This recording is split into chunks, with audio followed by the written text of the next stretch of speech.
Latest digital trends. WhatsApp lets users disable instant video messages.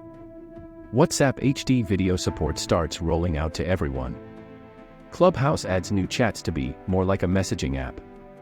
Google is enabling Chrome real-time phishing protection for everyone. UK government removes key impediment to Meta's full messaging encryption plan. Microsoft announces new Copilot copyright commitment for customers. Google to make political ads disclose AI content. Snapchat adds strike system to clamp down on inappropriate content. Microsoft is testing a background removal tool in Paint. OpenAI announces inaugural DevDay developer conference.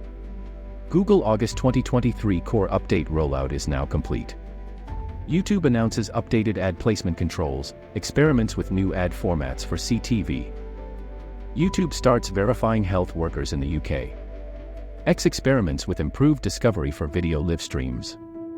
Threads expands keyword search to more regions. For more digital trend, visit karanvalidi.com.